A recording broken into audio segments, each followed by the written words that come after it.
ఈరోజు తెలంగాణ సాధన కోసం అహర్నిశలు పనిచేసిన వ్యక్తి జయశంకర్ గారు.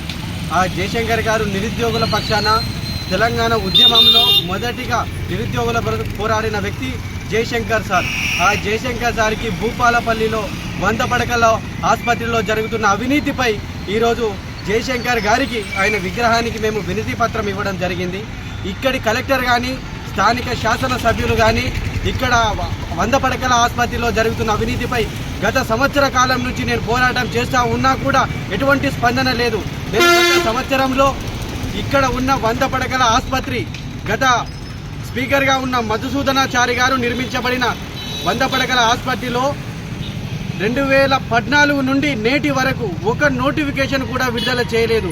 కానీ సుమారుగా అవినీతి పరులను నిరుద్యోగులుగా 141 మంది అవుట్సోర్సింగ్ అవినీతి పరులను పైసలు తీసుకొని ఈరోజు ఏజెన్సీల ద్వారా నియామకం చేయడం జరిగింది. దాని మీద నేను గత 6 నెలల క్రితం జిల్లా కలెక్టర్ గారికి కూడా వినతి పత్రం ఇవ్వడం జరిగింది. కానీ దానిపై కూడా జిల్లా కలెక్టర్ గారు, ప్రస్తుత జిల్లా కలెక్టర్ రాహుల్ శర్మ గారు ఎటువంటి స్పందన లేకుండా ఎవరైతే అవినీతి పరున్నారో వాళ్లకు మద్దతుదారులుగా వ్యవహరిస్తూ ఉన్నారు.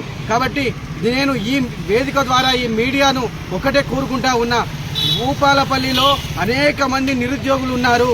దాదాపు వందలాది మంది, వేలాది మంది నిరుద్యోగులు ఉన్నారు. బీటెక్, ఎంటెక్, ఇంటర్ చదివి 10th నిరుద్యోగులు, బలుగు బలహీన వర్గాల నిరుపేద కుటుంబాలకు చెందిన వ్యక్తులు ఉన్నారు.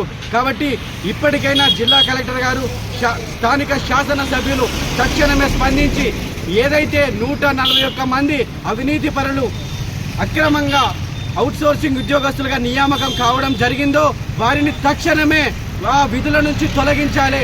దీనికి ఎవరైతే అధికారులు వారికి సహకరించారో వాటిపై వేటు వేసి తక్షణమే వారిని తొలగించాలి. మరియు గత 2014 నుండి నేటి వరకు 10 సంవత్సరాల కాలంలో ఒక్క నోటిఫికేషన్ కూడా జిల్లా మెడికల్ కానీ ఏదైతే గవర్నమెంట్ ఆసుపత్రుల్లో కానీ జిల్లా కలెక్టర్ కార్యాలయం ప్రభుత్వ సంస్థలలో ఒక్క నోటిఫికేషన్ కూడా విడుదల చేయలేదు. కానీ లక్షల రూపాయలు తీసుకుంటూ ఇక్కడ ఉద్యోగాలను అమ్ముకునే ప్రయత్నం చేస్తూ ఉన్నారు గత శాసనసభ్యులు, ఇప్పుడున్న శాసనసభ్యుడు కూడా.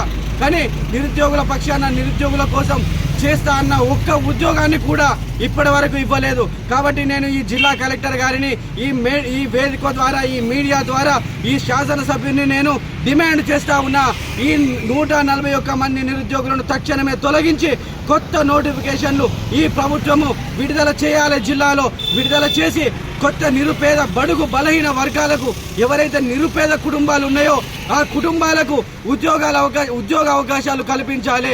నిరుపేదల పక్షాన ఉండాలి ప్రభుత్వం అని ఈ వేదిక ద్వారా తెలుగుదేశం పార్టీ పక్షాన డిమాండ్ చేస్తా ఉన్నా.